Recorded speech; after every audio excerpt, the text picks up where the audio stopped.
Good morning. You've tuned into the Hawaii Healing Network, and I am your host, Kristina Mekdeci.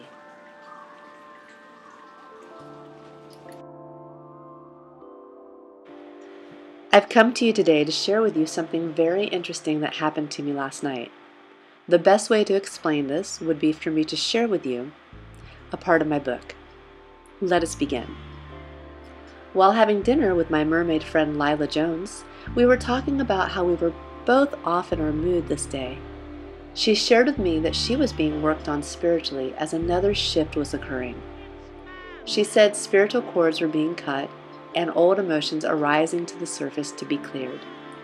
I was not positive if she was doing this work herself, like the pranic healing technique, but rather she led me to believe her ascended masters were doing this work.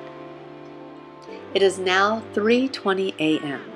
I woke up after a very lucid dream. In this dream, I had met a man who I was interested in dating. I could see he had some darkness, which was pain in his heart, but I still had a desire to spend time with him. In my mind, all pain can be healed. His statue was dark, tall, dark eyes and dark hair. He was in my home with two of my friends, one who may have resembled Magdalene here in my real life. Another was a male friend I did not recognize. They both met this suitor who came over to watch movies. Magdalene, or at least let's refer to the spirit of my dream as such, did not like this man. She said she saw something in his eyes, but did not say what. She felt so uncomfortable around him she left the house. The other male friend also saw something but explained to me what he saw. He said this man has much pain and was hurt so badly that he would hurt back. It didn't take long before I saw this man's temper. I was trying to get something completed on my computer. I believe I was sending a message. He was very snappy toward me, demanding I come watch the movie. He was also impatient. I was not giving him attention. I knew that the demon which possessed this man was no longer welcome in my presence. Suddenly, I see a young shaman dressed in dark brown attire, something you would see a native South American or perhaps a Peruvian wearing. He was quiet but well-spoken. He was surrounded by his son, his wife, and an older lady, perhaps a grandmother, who remained in the background. Now, I am unsure if they were in my house this whole time. However, I knew I was no longer safe, and as soon as I knew that, they appeared. The shaman notions me over. Please understand, the scene that I am going to describe happened 3 times, each time a repeat of the same moment in time, but with different outcomes. Similar to that movie Groundhog Day, if you remember. Scene 1, the shaman hugs me in a way of protection and tells me this suitor and the negative entities he carries must leave. I feel protected and safe. I begin to feel this old medicine woman from deep within me arise. I suddenly had visions of my past life as a healer, and I began to speak in this native language. Then, poof, rewind, scene 2.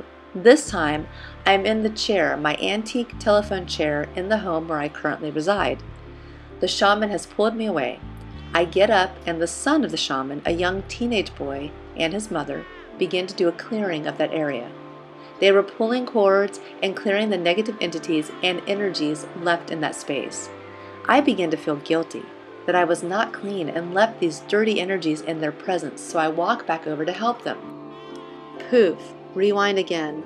This time I realize I do have negative cords and negative energies to be cleared. So instead of feeling guilty, I allow these healers who came to me in this lucid dream to do their work.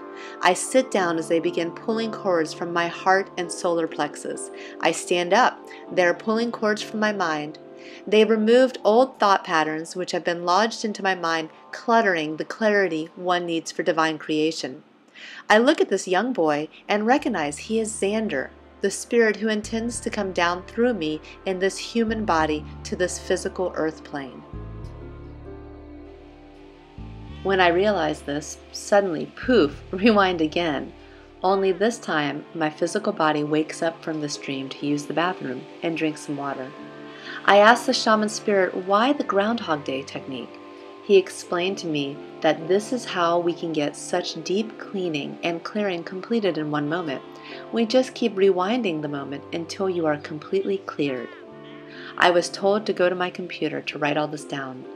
I am still feeling these great masters doing their clearing on me as I sit in front of my computer. I am typing this with my eyes closed. I send my gratitude to God for waking me up, and I ask if there is any more information I need to receive from my higher councils, angels, spirits, and or the great ascended masters. This is what I hear. We need to do more work on you, so we will ask for you to return to bed. You have documented all you need to know. Stay out of your mind. This will all be too much for the mind to handle. You are ascending again, and we are preparing your body for this energetic field. And yes, it is time for you to do the fasting. Wait for the rain. It is coming down soon. For 5 days, we will supply you with all you will need. That is just a part of my book, and I thought it was relevant to share this with you today, as this was the most lucid dream I have had in a few months. And this is a reminder to all my listeners that every night, if you ask Archangel Michael, your ascended masters, your spirit guides, your higher council, and God, to clean away any negative energies, entities, or thought patterns that exist in your mind, they love spending time at night doing work on your physical body. Have a wonderful day, and remember, love is the only way. Aloha, and thank you for tuning in to the Hawaii Healing Network.